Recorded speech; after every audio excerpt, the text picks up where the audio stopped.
Donald Trump's $900 billion investment pledge from Japan and South Korea was hailed as the biggest deal ever, promising a new era for American industry. But behind the headlines, the reality was far more complicated. Japanese and South Korean officials quickly clarified. These were not blank checks, but conditional investments tied to their own interests. The arrival of Japan's new Prime Minister, Sanae Takaichi, added uncertainty. Her government faced pressure to ensure any deal benefited Japan first. With inflation and stagnant wages at home, Japan couldn't risk sending billions abroad without strict oversight. The US saw a done deal. Japan saw a negotiation. The stage was set for tense diplomacy, with both sides far apart. Trump's much-touted victory with Japan's $550 billion pledge is far from a simple transaction, and certainly not the blank check it was made out to be. The funds are strictly earmarked for Japanese companies to expand their operations in the US, not for American projects, at the president's discretion, or for any purpose Washington might choose. Japanese officials quickly and publicly refuted any claims of US control, making it clear that a joint Japan-US panel would be established to approve every single investment decision. This panel gives Japan a powerful say, if not an outright veto, over how and where the money is spent, ensuring their interests are always protected. The arrangement is a calculated business strategy, not a gift or a concession, and every move is carefully considered. Japan's government is determined to protect its own interests, steering investments towards sectors where Japanese firms can thrive, such as technology, manufacturing, and infrastructure. The deal is less a direct payment and more a tightly managed investment framework, with strict conditions and oversight at every step.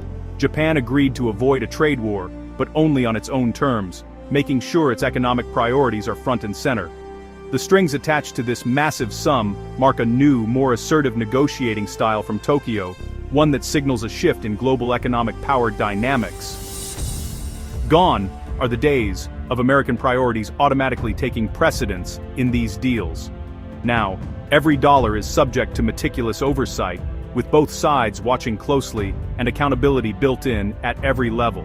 The so-called biggest deal ever is really a lesson in careful, conditional partnership, where mutual benefit is scrutinized and nothing is left to chance. Japan is investing in America, but only if it benefits Japan, and only under terms that guarantee their interests come first. Prime Minister Sanae Takaichi's rise has reshaped Japan's approach to the US. Her Japan First platform echoes Trump's rhetoric, but her loyalty is to Japanese interests. Leading a fragile coalition, she faces intense pressure not to cave to American demands, especially on the $550 billion pledge.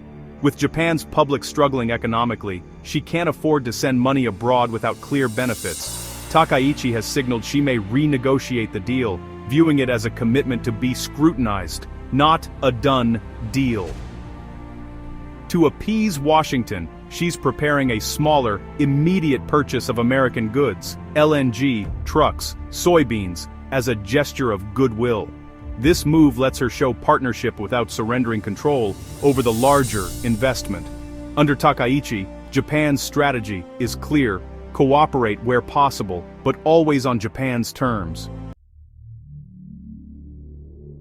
South Korea's $350 billion pledge is just as conditional as Japan's. Seoul is determined to protect its economy, insisting on a US dollar swap line as insurance against financial instability. This swap line would provide dollar liquidity if South Korea's currency comes under pressure.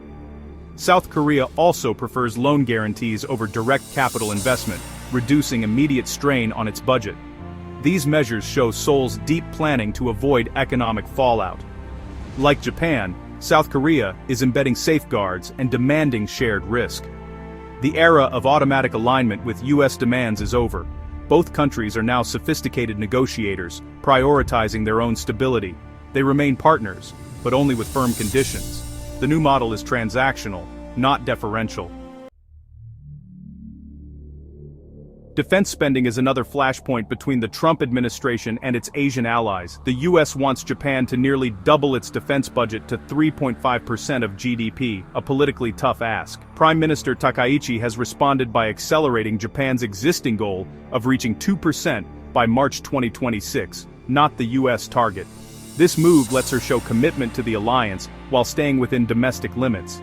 She's also framing increased spending as a step toward Japanese self-reliance, appealing to nationalists at home. The gap between US demands and Japan's willingness remains a source of tension. Japan is willing to do more, but only on its own terms and timeline. The defense debate mirrors the broader relationship. Partnership, but with boundaries. The US must adjust to a Japan that is assertive, not acquiescent. The conditional responses from Japan and South Korea mark a new era in Asian diplomacy, one defined by greater independence and confidence on the world stage. These nations aren't rejecting the US, they're demanding a seat at the table, insisting their voices be heard, in shaping the region's future. Domestic pressures and the rise of China have made Asian leaders more assertive and strategic, pushing them to rethink old alliances and forge new paths. They're balancing security ties with the US against deep economic links to China, carefully weighing every decision in a rapidly changing landscape. Joint decision panels, swap lines, and loan guarantees are now standard tools in negotiations, reflecting a more sophisticated and interconnected approach. The old protector-protege dynamic is fading. These are now partnerships of near equals, built on mutual respect and shared interests. Despite tensions, cooperation continues in areas like AI and energy, where innovation and progress benefit all sides. Japanese companies are still investing in major US projects, but on carefully negotiated terms that reflect their growing leverage and priorities. The relationship is more segmented and transactional than ever, with each side seeking clear benefits and defined outcomes.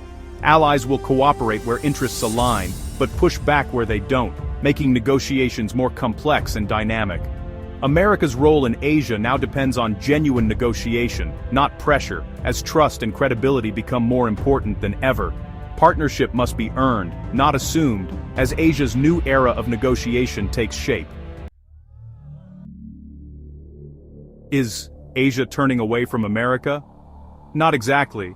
The alliances remain, but the terms are changing. Asian nations are no longer passive partners, they're demanding mutual respect and real partnership. Assertive tactics from Tokyo and Seoul reflect self-interest, not rebellion. The US must adapt to a world where deals are scrutinized and conditions attached. Threats may win headlines, but not lasting cooperation.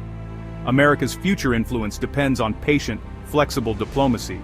If it insists on one-sided deals, it risks losing key partners to rivals like China.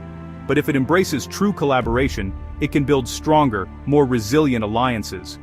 Japan and South Korea aren't rejecting America, they're calling for a new kind of leadership.